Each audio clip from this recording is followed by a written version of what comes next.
Quelqu'un dit Amen. Là où je disais que les croyants n'aiment pas ce message, mais les disciples aiment ce message. Les croyants, quand la parole parle de bénédiction, ils sont contents. Quand la parole parle de la mort, comment ça dire, ah non Seigneur, là, vraiment. Sommes-nous vraiment obligés de tels termes? Ok, Père, renonce. Vers lequel? Souffre. Ah, vraiment. Dis-moi bénédiction. Ok.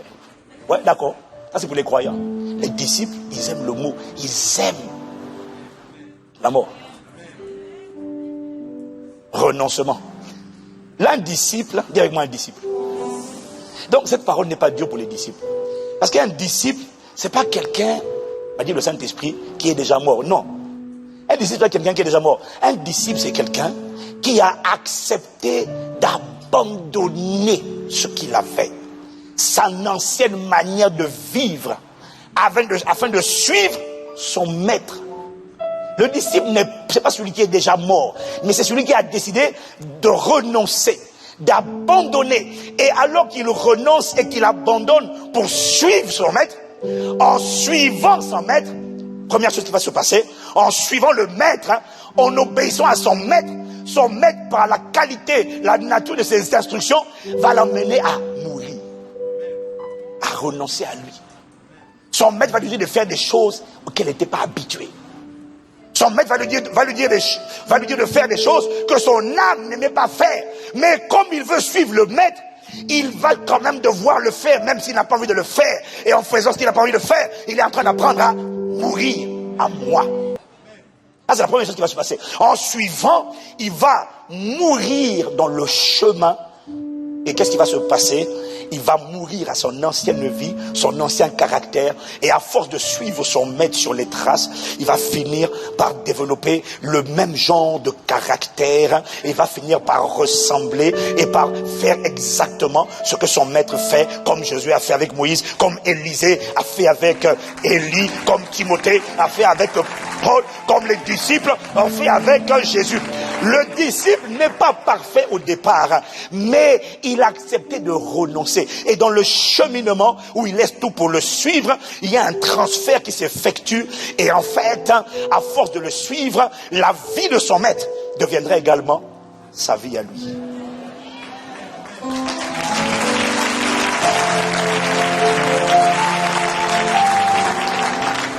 Est-ce que quelqu'un me suit? Il n'y a pas moyen de vivre la vie de Christ sans suivre Christ. C'est là que vous avez deux catégories de croyants. Il y a les croyants et puis il y a les disciples qui vont au-delà de croire.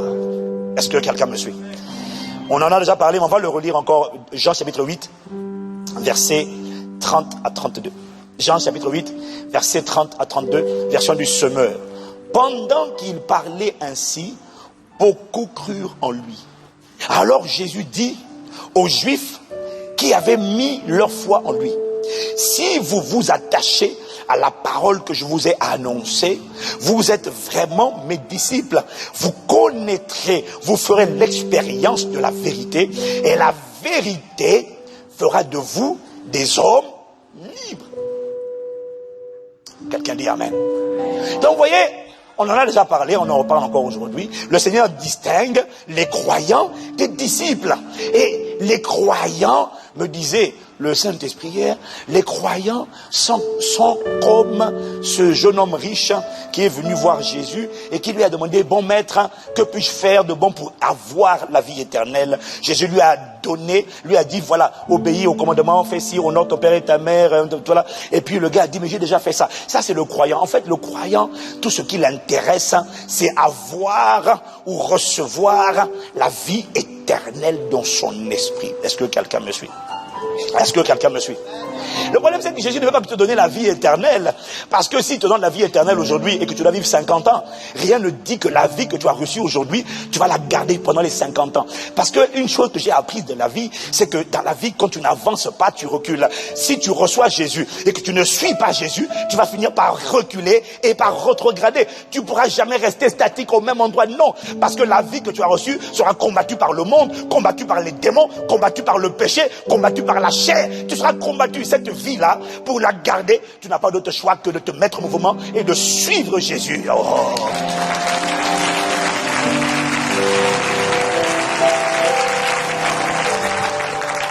Est-ce que quelqu'un me suit? Donc, les croyants sont comme ce jeune homme. Tout ce qui les intéresse, c'est comment faire pour avoir la vie éternelle. Et maintenant, comme Jésus ne veut pas les laisser uniquement à la vie éternelle, Jésus lui dit, si tu veux être parfait, va, vends tout ce que tu as, puis viens et suis-moi. Ça veut dire quoi? Sois mon disciple. Ça veut dire quoi? Je t'invite à expérimenter ma vie à moi. Pas seulement croire en moi, mais vivre ma vie. Il y a une différence entre recevoir la vie de Jésus et puis manifester la vie de Jésus. Quand tu crois, tu as reçu cette vie, mais tu ne la manifestes pas. Est-ce que quelqu'un me suit? C'est pas automatique. Est-ce que quelqu'un me suit? Donc tu vois, les croyants ne veulent que le Jésus sauveur, mais ils ne veulent pas le Jésus Seigneur. Et dès que Jésus leur dit viens et suis-moi, comme ce jeune homme riche, il est déçu. Ah oui, parce que la Bible dit, il avait de grands biens. Il ne savait pas que les grands biens qu'il avait n'étaient rien par rapport à la quantité de biens que Dieu pouvait lui donner s'il avait accepté de vendre, parce que Dieu ne voulait pas faire de lui quelqu'un de pauvre. Dieu voulait l'emmener à récolter une dimension de récolte qu'aucun système financier ne peut te permettre de récolter. Si tu ne me crois pas, pose la question à Isaac qui a semé et en une année, il a récolté au centuple. Ça n'existe pas sur la terre. Dieu voulait l'emmener dans une économie surnaturelle, divine.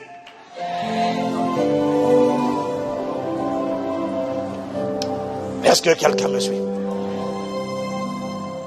Donc il y a les croyants, ils ne veulent pas du Seigneur. Ils n'ont pas, tu vois, le mot Seigneur, c'est le mot grec kurios, le mot hébreu Adonai, qui signifie littéralement maître. Ils ne veulent pas faire de lui leur maître. Le problème de ça, c'est que, rappelle-toi, je ne sais pas, il y a quelques temps, je ne sais plus combien de temps j'ai enseigné ça, mais dans la vie, chacun de nous est disciple de quelqu'un. C'est-à-dire chacun de nous est influencé par la pensée de quelqu'un. C'est ça le disciple. Celui qui suit la pensée d'un maître. Et je vous avais dit à cette époque-là que le monde est dirigé par les morts. Les gens suivent des morts. Les gens sont contrôlés par des philosophes. Ce que les philosophes ont écrit. Moi je suis un humaniste. Moi je suis comme ça. Épicurien, stoïcien. Mais il y a quelqu'un qui contrôle ton système de pensée, qui a vécu, qui a un démon à charger à bloc. Il a écrit des livres. Et puis les gens disent, ah, c'est ça qu'on va enseigner à l'école. Et ça contrôle la manière de penser des individus. Tout le monde est disciple de quelqu'un. Nous, on a fait le choix d'être des disciples de Jésus. Si tu ne suis pas Jésus, tu suivras quelqu'un d'autre. Mais si tu suis Jésus, non seulement, si tu suis Jésus, tu vas finir par lui ressembler. C'est ça, on a lu tout à l'heure, Luc chapitre 40 ou pas? Luc 6,40, on l'a lu ou pas? On l'a pas lu? Oh, Luc 6,40. C'est ça, non, c'est important ça. Le disciple n'est pas plus que le maître, mais tout disciple accompli, tout disciple abouti, tout disciple mature sera comme son maître. C'est ça la puissance de suivre, le principe qu'il y a derrière le fait de suivre. Jésus dit, il n'est pas au-dessus, tu ne vas pas être au-dessus, mais tout disciple accompli va finir par ressembler à son maître. Sa manière d'être, sa manière de faire va être celle de son maître. Autrement dit, le transfert de vie ne s'effectue que dans le discipolat. Pas dans la prière, dans le discipolat. Amen. Quelqu'un me dit amen. Donc vous avez les croyants et vous avez les disciples. Les croyants ne veulent pas aller plus loin. Ils veulent seulement avoir la vie éternelle. Le problème, c'est que Jésus leur a dit dans Jean 8, au verset 32, il a dit, vous connaîtrez, c'est d'abord au verset 31, il dit, si vous vous attachez à la parole que je vous ai annoncée, vous êtes vraiment mes disciples, vous connaîtrez la vérité, et la vérité fera de vous des hommes libres. Mais les croyants ne vont pas à cette dimension, parce que les croyants sont simplement ceux qui ont cru, et se sont arrêtés à la croyance. Mais la vérité, c'est que la croyance ne te transformera pas. C'est le fait de suivre qui te transformera. J'ai pris que Dieu te transforme au nom de Jésus. Quelqu'un me dit amen. Dis avec moi, disciple. Le problème des croyants, c'est ça. Un croyant va toujours rester esclave. Tu vois, un croyant n'a pas d'autorité. Le transfert se fait pour ceux qui suivent. Un croyant n'a pas d'autorité. C'est pour ça que tu vois, tu es né de nouveau. La nuit, on te fait manger des choses à volonté. Hein? Parce qu'il faut devenir disciple. Parce que le transfert de l'autorité, comme il est, tu deviendras quand tu es un disciple. Il y a trop de croyants. Deviens un disciple. Ne t'arrête pas à croyant, deviens disciple. Parce que les croyants ne peuvent pas connaître la vérité. Il dit, vous connaîtrez la vérité fera de vous des hommes libres. Les croyants ne connaissent pas la vérité et donc ils vivent esclaves. Tu es né de nouveau, mais tu es esclave du péché, esclave de la masturbation, esclave de la peur, esclave des angoisses, esclave du rejet, esclave de la culpabilité. Mais c'est quoi ça? Tu es né de nouveau, mais tu es un esclave. Les démons te baladent, les virus te promènent. Mais c'est quoi? Ça va t'énerver. Cesse d'être esclave. Il m'a dit de te dire que être croyant n'a rien de gratifiant. Parce que quand tu restes croyant, il n'y a aucune différence entre toi et un inconverti. La seule différence se verra si tu as gardé ta petite foi de croyant au dernier jour, quand vous allez tous les deux monter là-haut, enfin pas là-haut, quand vous allez tous les deux expirer sur la terre. Si tu es resté croyant à cause de la foi que tu avais comme le condamné à mort, tu iras au paradis et l'autre ira en enfer. Mais sur la terre, il n'y aura aucune différence parce que le stade de croyant ne permet pas d'opérer au stade de la différence parce que la vie est en lui, mais elle ne se manifeste pas par lui. C'est ça la limitation d'être un croyant. Tu dois devenir un disciple. Et donc il y a les croyants, il y a les disciples. Les disciples ne veulent pas seulement croire. Les disciples ne veulent pas seulement recevoir la vie éternelle. C'est pas ça qui les intéresse. Les disciples veulent manifester. Ils veulent vivre cette vie sur la terre maintenant. Elle commence maintenant. La vie du règne, la vie de la domination sur le péché. Un croyant peut être esclave du péché. Un disciple, alors qu'il suit Jésus, à un moment donné, il y a un transfert. À force de coller et de demeurer dans sa parole, il y a un transfert de grâce, un transfert de force, un transfert de puissance. Et ce n'est qu'une question de temps avant que tel il est, le disciple devienne, et tel il fait, le disciple fasse.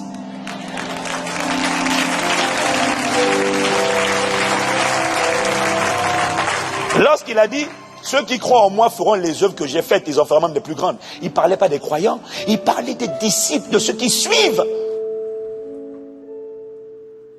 Est-ce que quelqu'un me suit? Les disciples ne veulent pas juste avoir la vie éternelle en eux, ils veulent vivre cette vie. Ils ne veulent pas être oppressés par le péché, tenus par l'impudicité, la masturbation. Non, ils veulent que leurs pensées soient les pensées de Christ. Tel Christ opère, ils veulent opérer. Qui a envie d'être disciple de Jésus ici? Moi, honnêtement, je regarde ma vie d'avant. Je regarde ma vie d'aujourd'hui. Pour rien au monde, j'aurais envie de repartir en arrière. Pour rien au monde. Il y avait quoi avant? Il y avait quoi? Il n'y avait rien du tout. Il y avait quoi? Devant une maladie, tu succombes. Devant un démon, tu es terrorisé, tu te sens impuissant. Maintenant, je sais que je ne suis plus impuissant, car la capacité de Dieu est en moi. Je sais. Maintenant, je peux arriver quelque part.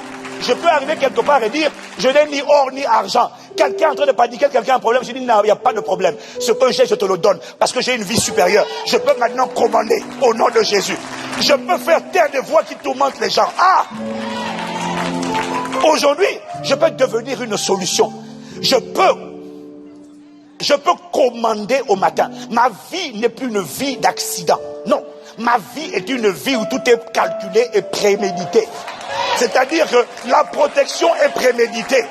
Les accidents sont écartés par l'autorité de la parole au nom de Jésus.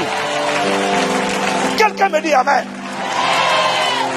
Hier, avant, tu ne connais pas Jésus. C'est ta vie, c'est le hasard qui te conduit. Tu ne sais même pas si tu vas mourir aujourd'hui. Tu ne sais pas.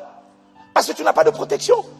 Mais maintenant que je suis en Christ, je dis au Seigneur merci de garder mon départ et mon arrivée. Donc je sais que je vais arriver à destination. Je sais que je ne mourrai pas, je vivrai. Je sais. Et tant qu'il ne m'a pas prévenu avant mon départ que je vais partir, je sais que je ne partirai pas. Il n'y a pas quelqu'un qui va me décapiter. Il n'y a pas un sommeil. Tu as vu le nombre de gens qui ont été décapités dans leur sommeil. Quelqu'un qui est là et puis qui tombe en syncope, emmené par un esprit de mort. Des fois on dit, non, je ne dis pas que tous les AVC sont des esprits de mort. Je ne dis pas ça. Mais je dis, il y en a, ils partent trop tôt. Mais cette vie aurait pu t'arriver. Tu aurais pu, n'eût été la grâce de Dieu, tu aurais pu partir trop tôt. beaucoup de gens qui étaient plus jeunes que toi, qui sont partis trop tôt, bêtement. Ce que j'essaie de te dire, c'est que en fait, la différence entre l'ancienne vie et la nouvelle vie, c'est que l'ancienne vie, tu ne contrôlais rien, tu subissais et tu dépendais du hasard. La nouvelle vie, tu as l'autorité pour contrôler, pour commander. Oh, machin de l'évocation. La nouvelle vie, la vie de disciple, tu as l'autorité de Jésus. C'est aux disciples qu'il a dit, je voulais donner le pouvoir. C'est pas aux croyants. Il a dit ça à qui? À ceux qui le suivaient, à ceux qui l'accompagnaient et à ceux qui l'ont envoyé et qui ont accepté d'aller. Il a dit, je vous ai donné le pouvoir de marcher sur les serpents et les scorpions, sur toute la puissance de l'ennemi. Rien ne pourra vous nuire. Quand tu pars comme ça, tu sais qu'ils te feront la guerre, mais on ne peut pas te nuire.